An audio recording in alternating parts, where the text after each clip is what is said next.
Quando nós temos a palavra viva de Deus, ela traz a inspiração, aquilo que a inspirou. Passarão os céus e a terra, mas as minhas palavras não hão de passar. A Escritura Sagrada, ela perdura o tanto que a inspiração do Senhor garante. Então, portanto, é para a vida eterna. E passarão os céus e a terra, porque aquele que inspirou é eterno. Então, as características fundamentais da inspiração vêm do próprio Deus, da natureza de Deus, como nós vamos ver nessa noite, principalmente no capítulo 2. Vamos passar pelo capítulo 1. Toda a escritura inspirada por Deus é útil para o ensino, para a repreensão, para a correção, para a instrução na justiça, para que o homem de Deus seja plenamente preparado para toda boa obra. 2 Timóteo 3, 16, 17. Então, o que às vezes as pessoas não entendem é que a Bíblia não é um livro de informações sobre Deus. A Bíblia é o próprio hálito de Deus, fôlego de Deus, carregado de sua vida transformadora. Por isso que a Escritura revela a si mesma e ela diz, pela oração e pela palavra são santificados. Mas não sobre leitura, porque Jesus ele disse que não é suficiente ouvir as suas palavras. Ele disse, aqueles que ouvem as minhas palavras e não as praticam, serão semelhantes aos que constroem sua casa na areia. Então, um bom ouvinte da Bíblia pode ser um bom leitor da Bíblia. Não é suficiente saber que você só vai conhecer se você obedece quando você estiver sob pressão, quando você estiver longe dos olhos das pessoas, quando você estiver tomando assim, prejuízos, espancamentos, prisões, perseguições, depreciações, percas, e mesmo assim você dizer, a tua palavra que vive em mim se revela pelas escolhas que faço. E isso é poderoso, porque jamais a profecia teve origem na vontade humana. Aí é que eu não entendo quando as pessoas querem dizer, Paulo disse, Paulo falou, fica subentendido a vontade de Paulo. Só que a profecia teve origem no céu, jamais na vontade humana. Homens falaram, isso é importante lembrar, homens falaram. Então, toda profecia carrega a cultura de quem fala, fundamental. Cada um vai fazer do jeito que Deus o constituiu.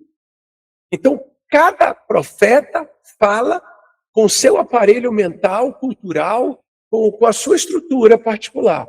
Só que os verdadeiros homens de Deus falam da parte de Deus, não da parte do seu coração. Ele não fala porque ele está sentido, ele não fala porque ele está preocupado, ele não fala porque ele ficou aborrecido ou ele ficou empolgado. Não. Quando o profeta está no Espírito, ele fala da parte de Deus. Só fala do próprio coração. Quem não está falando o suficiente da parte de Deus. Então, os profetas não escrevem as cartas ou as mensagens porque estão preocupados, ou porque estão empolgados, ou porque estão alegres. Eles falam impelidos pelo Espírito Santo. Eles falam o que o Espírito do Senhor quer, mas eles falam do seu jeito. Porque, olha aqui na sua tela, homens falaram. Homens falaram. Olha que coisa interessante, ó. Homens falaram. Então são pessoas com sotaque, com história, com jeito particular. Mas eles não falam o que eles sentem. Eles falam o que Deus inspira. Isso é lindo. Quantos profetas erram o tempo todo porque eles falam aquilo que eles estão sentindo. Então é muito importante isso. E aí cabe a gente entender isso para não acreditar, caso queira, de que a Bíblia foi escrita pela preocupação de Paulo, pelo sentimento de Mateus. Enquanto você assiste o The Chosen, que eu acho muito bom, você vê sutilmente Mateus escrevendo coisas de acordo com as suas preocupações. Aquilo ali pode passar uma mensagem sutil de que a Bíblia é um produto literário e não a inspiração de... Então vamos lá. Pastor, o The Chosen, por exemplo, Eu Sim, nunca tive vontade de assistir, tipo assim, zero vontade. Por mais que a galera fale que é lindo, eu nunca tive por uma escolha minha, não sim. porque é certo ou errado. Mas o senhor chegou a assistir, é herético, é certo? Olha, eu acho Como que é a a Comunisca construção? é fantástico. Acertaram em cheio porque eles trouxeram Jesus para as pessoas. O Uhum, capítulo 1 me abalou. Todos os capítulos que eu assisti foram maravilhosos, porque eu só assisti um. uhum. É fantástico, assista. Não, então vou assistir, porque eu nunca assisti, porque sempre Você vai achei amar. esses O filmes capítulo 1, bíblicos maravilhoso. muito enfeitados demais e muitas vezes heréticos, né? Só que eu não gosto, no meu coração particular, porque eu acho que para fazer o roteiro, Hum, você coloca o Mateus, Marcos e João como pessoas preocupadas em registrar acontecimentos. uhum, Isso traz a Bíblia para o lugar que não lhe pertence. O versículo começa negando que a profecia tenha vindo pelo telema, que é isso aqui, olha, jamais a profecia teve origem na vontade humana. Então, Mateus não escreveu o que ele quis. Não é a vontade, desejo ou projeto de Mateus, que é no caso o telema, que faz a profecia. A Bíblia não é resultado do esforço intelectual, nem da criatividade humana. O verbo usado em 2 Pedro 1,21 é enete, enete. E enete é uma forma passiva do ferô. A profecia não foi produzida pelo homem, foi carregada até ele. A palavra-chave é o feromenoi, que é o particípio presente passivo. Significa ser carregado, conduzido, levado.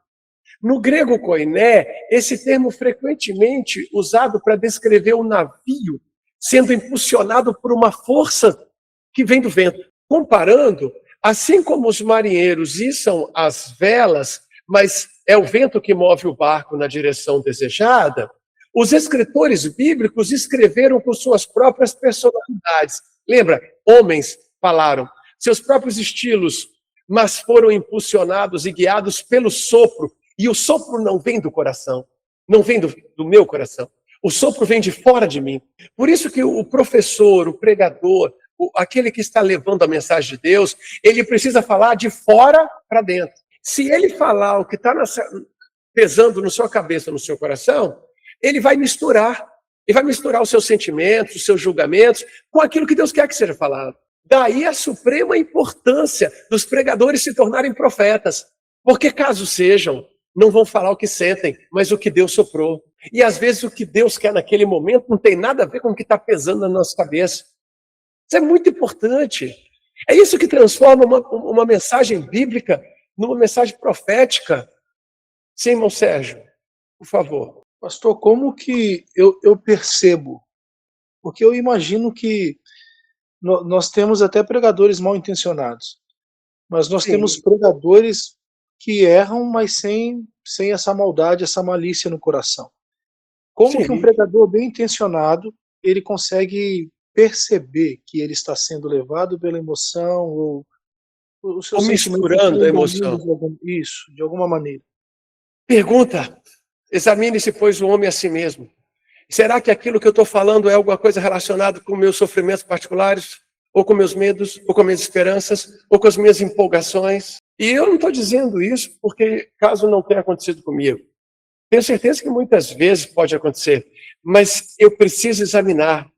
Senhor, o que eu estou falando é teu. Uma coisa que me ajuda muito, mas me ajuda a mim, não quer dizer que vai servir para todo mundo. Por favor. Eu sei o que Deus quer que eu fale. Eu sei onde Deus quer que eu fale. Eu sei o que Ele quer que eu faça. Isso me ajuda muito. Muito. Como eu sei o que Ele quer que eu faça, eu fico naquela linha. Por exemplo, eu estava ensinando Sara a dirigir. Tarefa difícil. E ela desesperada para subir a terceira ponte, que ela trabalha em Vila Velha, eu estava fazendo roteiro com ela para ela treinar. E ela desesperada, porque quando ela chegou perto da terceira ponte ali, apareceram carro de todos os lados, todas as partes, né? Eu falei com ela, filha, fica na sua faixa. A sua faixa te protege. Ninguém vai bater em você. Fica na faixa. Ela parou de olhar para os carros ao lado desesperada, pensando que algum deles ia passar por cima dela ou entrar à frente dela. Ela ficou na faixa e ela percebeu que a faixa era um escudo. E eu falei, esse é o segredo.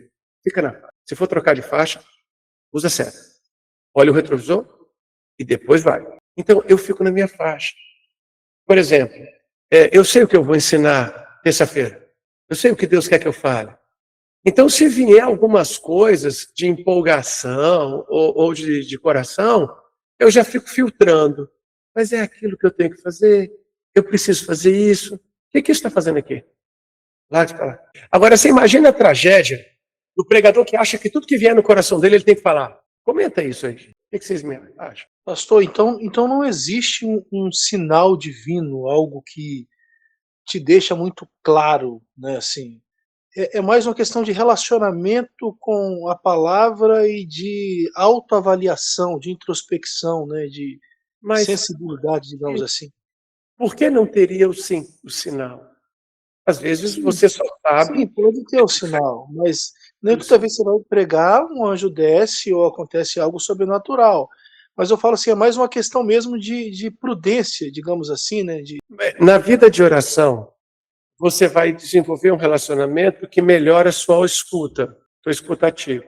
Na vida de prática da escritura, você vai melhorar o relacionamento, que aguça seus ouvidos. É por aí. Agora, cada um vai desenvolver a sua espiritualidade. O que a gente tem que chegar é no lugar comum, onde os sentimentos humanos e os pensamentos humanos não controlam o pregador. O pregador tem que ser controlado pelo Espírito do Senhor, porque nem tudo que ele fala vai ser do Espírito Santo. Mas ele precisa falar o que o Espírito Santo quer. Tudo bem? Agora, se chegar um anjo e conversar com você, melhor ainda. Só verifica se ele é de Deus. Eu não estou brincando. Eu acredito em anjo. Tem uns 8 que me acompanham. Eu acho que quando sai a escala de andar comigo, um olha para o outro e fala, meu Deus. Amém? De tanta luz. Vamos lá. Prossegue. Então, a Escritura, ela é inspirada e nós temos a fonte divina, nós temos o instrumento humano e a autoridade do texto. Fundamental. Fonte divina, instrumento humano e autoridade do texto. Na autoridade do texto, eu encontro inspiração e revelação, iluminação e propósito da revelação. Tudo bem? Os irmãos que trabalham com joias, faz o joinha aí, para eu me guiar aqui, senão eu volto no assunto. Isso. Os irmãos aí estão trabalhando com joias, cheio de joinha. Muito bem. Minhas piadas estão melhorando. Ok. Então vamos lá. Estamos aqui na página, exatamente, página 61. 61. Qual é a diferença entre inspiração e revelação? Inspiração refere-se ao ato soberano de Deus em conduzir os escritores sagrados no registro de sua vontade com exatidão. Os escritores sagrados, escrevem exatamente o que o Senhor quer que seja escrito. Agora, revelação. O segundo termo, revelação, já é o desvendamento do escrito. Aí a pessoa de Jesus está no centro dessa revelação. E o que seria iluminação? Iluminação é a capacidade compreensiva.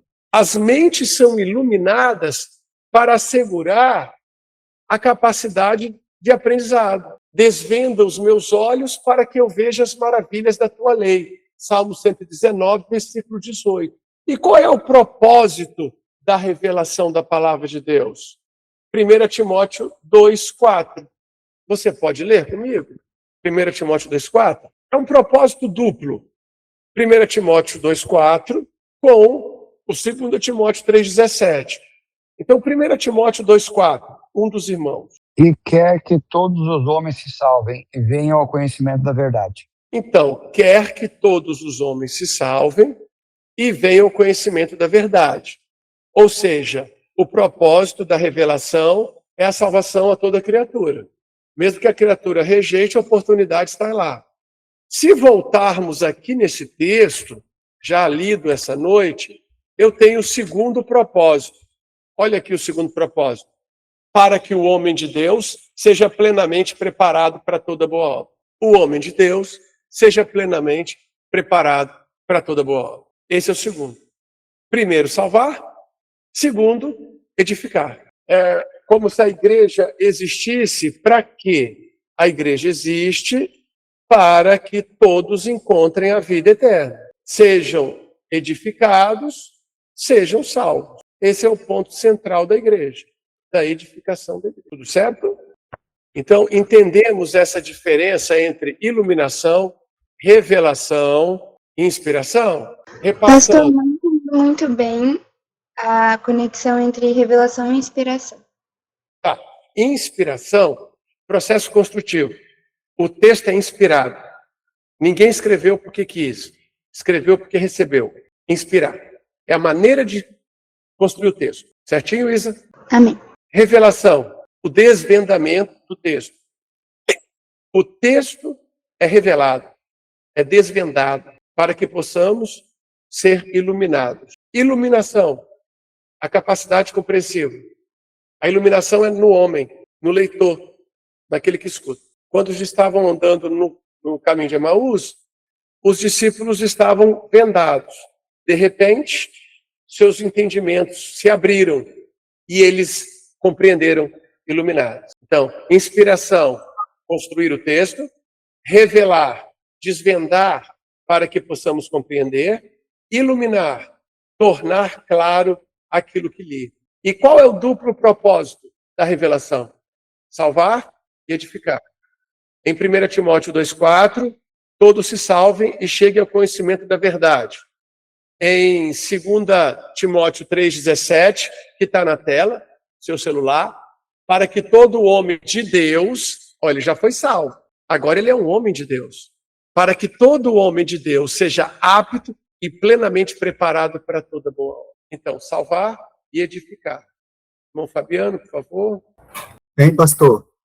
Então, ali no final do livro de Lucas, depois que Jesus fala a respeito de que convinha acontecer todas aquelas coisas com ele, ele fala, e abriu-lhes o entendimento para que entendesse as Escrituras.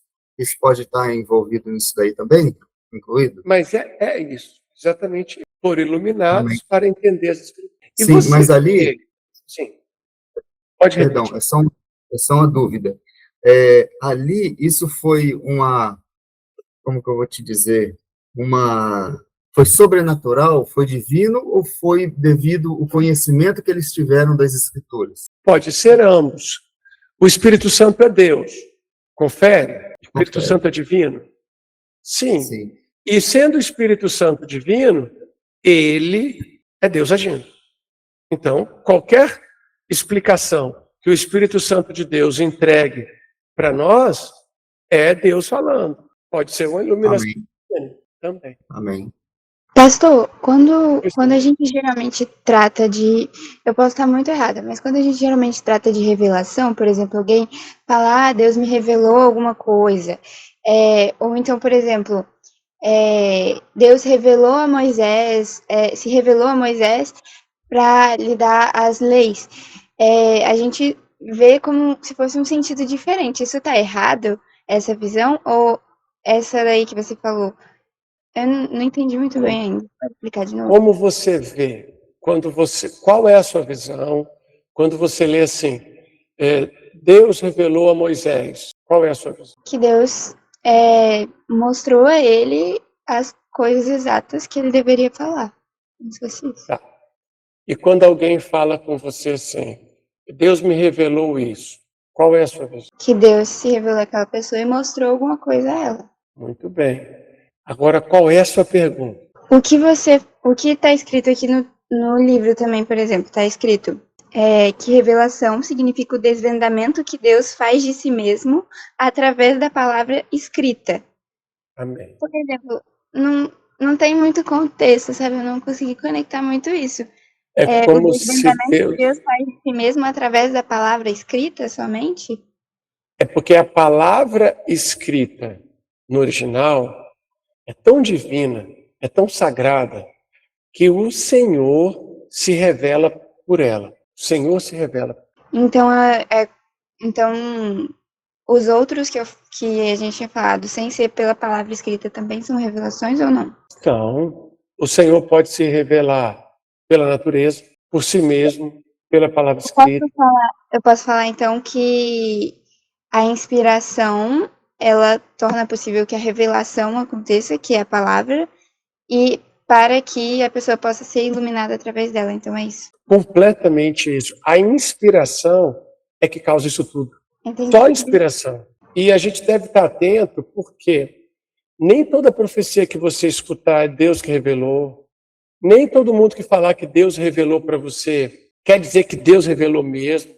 Tem pessoas que acham que Deus revelou, mas talvez não é Deus. Você tem que sempre fazer o filtro. E o filtro é a Escritura. Sempre.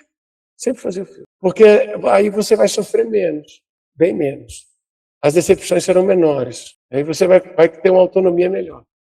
Mas vamos prosseguir, porque tem coisas tão boas e a gente só tem mais 15 minutos. Vamos lá. Teorias contrárias à inspiração divina da Bíblia. A teoria da acomodação, da contradição, da ignorância, do conflito e do ditado. O que é a teoria da acomodação? Os escritores teriam acomodado a sua linguagem literária ao contexto cultural predominante ali nos seus dias. Como assim?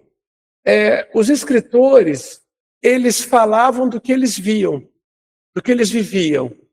Então, aquela situação de Corinto é para o século I.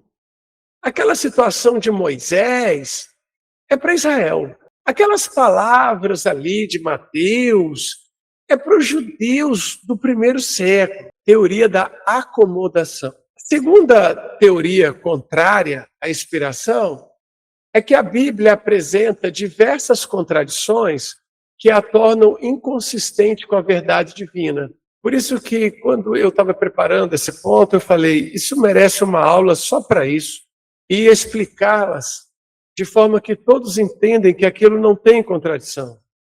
Pastor, desculpa, mas eu não entendi sobre essa acomodação aí. Acomodação? Qual que é o argumento dessa teoria? Que os escritores acomodam a sua linguagem ao contexto dos seus dias. Aquilo que eles escrevem é o que eles veem. Então o texto... Não inspirado. É porque essas teorias são contra a Escritura. Essas teorias, essas 5 teorias aqui, elas são inimigas da inspiração. Elas tentam convencer as pessoas que não é um ato divino, é apenas uma produção então, literária. O argumento da teoria da acomodação é de que o que foi escrito no primeiro século seria apenas para aquela época, para aquele período, é isso? Mais um pouco. Por exemplo, pode ser para aquele período e pode encaixar em outras eras, mas o fundamental é que quem escreveu aquilo estava pensando no seu tempo. Queria passar a mensagem para o seu tempo. Ele acomoda a produção literária ao contexto cultural. É sobre isso. Vai que uma coisa ou outra serve para hoje, mas a ideia não é essa. Os escritos de Platão, Sócrates, Aristóteles, eles são assim. Os pensadores gregos escrevem para os seus dias, mas algumas coisas servem para nós. E aí, nesse caso, eles querem dizer que a Bíblia também é uma obra literal. Certinho? Teoria da acomodação. Uma obra literal, não, desculpe, uma obra literária. Obra literária. Teoria da contradição. Na teoria da contradição, eles argumentam que existem tantas contradições na Bíblia que ela não pode ser a verdade divina. Abra as Escrituras em Atos capítulo 9, versículo 3. Atos 9, 3. E indo no caminho, aconteceu que, chegando perto de Damasco, subitamente o cercou um resplendor de luz do céu. Pode ler o próximo versículo? E caindo em terra, ouviu uma voz que lhe dizia: Saulo, Saulo, por que me persegues? Pode ler. E ele disse: Quem é, Senhor? Disse o Senhor: Eu sou Jesus a quem tu persegues. Duro é para ti recalcitrar contra os aguilhões. E ele, tremendo e atônito, disse: Senhor, que queres que eu faça? E disse-lhe o Senhor: Levanta-te e entra na cidade, e lá te será dito o que te convém fazer. E os homens que iam com ele pararam espantados, ouvindo a voz, mas não vendo ninguém. Então, os homens que iam com eles, o que aconteceu? Ouviam a voz, mas não viam ninguém. Agora, vamos em Atos, capítulo 22, versículo 9. E os que estavam comigo viram, em verdade, a luz, e se atemorizaram muito, mas não ouviram a voz daquele que falava comigo. Compara o versículo 7 de Atos 9 com esse Lá eles texto. ouviram e aqui eles viram.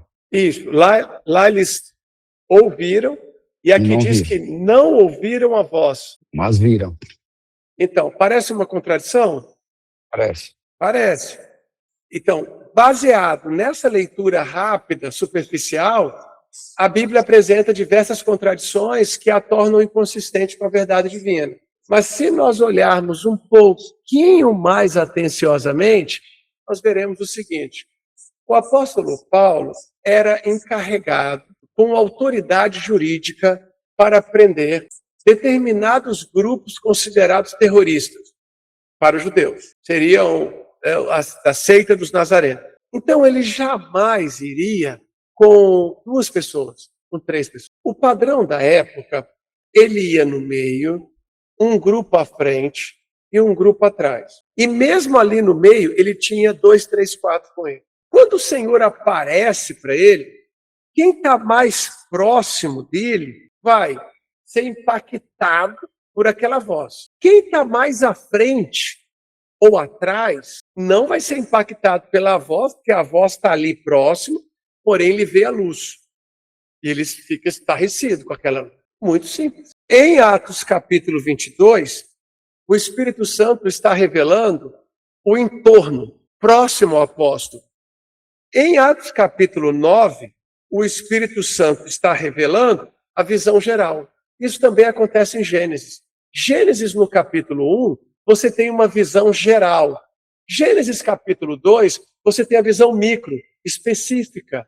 Ora, apresentar em um certo capítulo a visão geral e apresentar em outra parte a visão específica não é contradição, é complemento. Os irmãos entenderam? Sim, Vamos fazer perspectivas diferentes da mesma cena. Exatamente. Pastor, uma pequena dúvida aqui, tá? Não é comentar, não, é uma dúvida mesmo. Então vamos lá. A Bíblia, de acordo com a própria revista, o livro é escrito por Lucas, né? Lucas que escreve o Atos dos Apóstolos. Sim.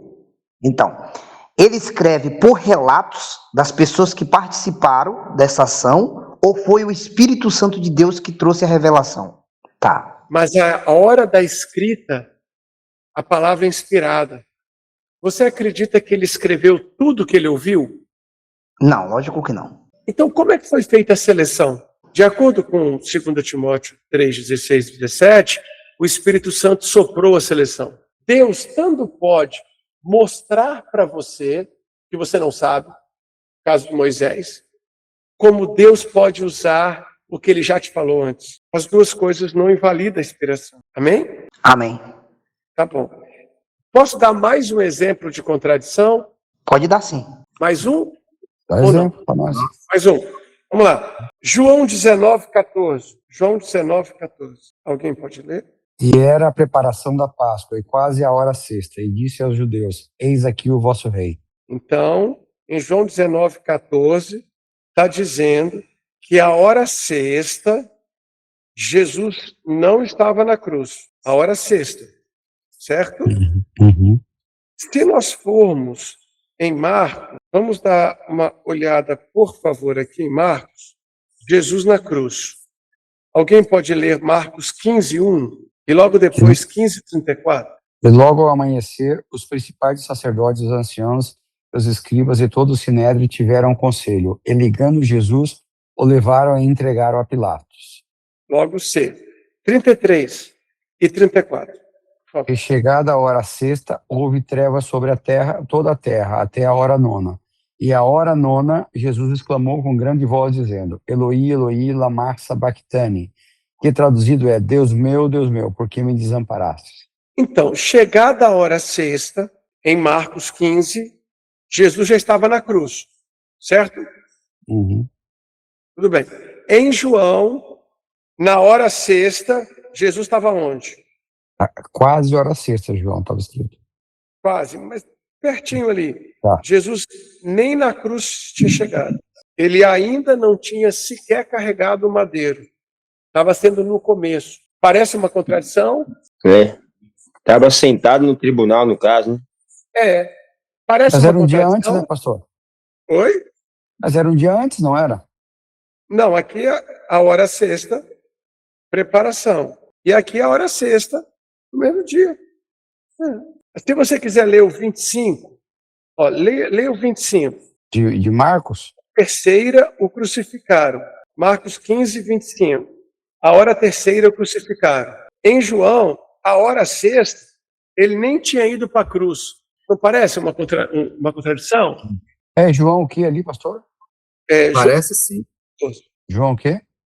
19, 14. 9, 14. Não, 19. 19, 14. 19, 14. E era a preparação da Páscoa e quase a hora sexta. E disse aos judeus, eis aqui o vosso rei. É verdade. Preparação para a Páscoa, então já era o dia, né? Então, aqui está dizendo, em Marcos, que na hora terceira ele estava crucificado, que na hora sexta houve trevas, está na cruz. E João está dizendo que a hora sexta ele não tinha saído. Se nós olharmos de uma forma mais profunda, veremos que não é contradição. Marcos escreveu inspirado por Deus. Deus, quando fala, conhece o leitor. Marcos escreve para os judeus. O calendário judeu, a hora sexta, não é o calendário romano. Lá no calendário romano é João. Hora sexta é perto das 6 horas da manhã. Já aqui em Marcos é calendário romano. E no calendário romano, a hora terceira é às 9 da manhã. A hora sexta já é meio-dia. E a hora nona é 3 da tarde. É só isso. Marcos escreve, inspirado pelo Espírito Santo, para o público judeu. João escreve, inspirado pelo Espírito Santo, para o público romano. Não tem outra. E assim eu poderia apresentar mais 22 exemplos. Eu tenho 24, esses são 2. Mas a aula chegou ao término. Tiago, sua pergunta. Pastor, está me ouvindo? Estou. Então, eu vi uma vez um vídeo do rapaz falando que eu achava que era incoerência, né? Ele falava que essas certas incoerências diriam que a Bíblia se confirmava. Porque toda vez que ela fala que é certinha, um texto é certo, historicamente falando, ele não era 100% verdadeiro. Aí não se encaixa, então, quando você fala que é a hora sexta, dos calendários alterados, não se encaixa nisso que eu falei, né? Porque se Deus não erra, suas palavras não erram. Eu posso não ter capacidade de compreender hoje, como, por exemplo, as pessoas achavam que Nínive era mito, porque a história não tinha comprovado. Davi era mito, porque a história não tinha comprovado. Hoje a história já comprova Nínive e Davi. Esse curso online, ele se torna ainda mais especial, porque ele permite reassistir, reaprender e aprofundar. Coisa que um seminário normal não tem. A aula acabou, você fica com aquilo na memória e daqui a 1 mês, 2 meses, você não pode rever. Já o seminário online, aula gravada, você pode rever várias vezes. Alguém pode orar por nós? Querido Deus, eterno, excelentíssimo Pai, Deus de bondade, Deus de misericórdia, te louvamos por mais um dia de vida, Pai, e também te louvamos pela beleza da tua santidade. Deus, obrigado por este estudo, que o Senhor continua a cada dia usando o pastor Eduardo e também todos os pastores que estão aí, Senhor, disponível para nos ensinar a tua santa palavra, que é lâmpada para nossos pés e luz para os nossos caminhos. Deus, abençoe também a cada aluno, Deus, que essas palavras, aleluia, sem sido, venha fazer guarita em nossos corações e segundo a tua graça, segundo a tua misericórdia, o Senhor venha nos usar como instrumento na face desta terra para a glória do teu nome, é o que nós lhe pedimos e pela fé que uma vez nos foi dada, nós te agradecemos no santo nome de Jesus. Amém.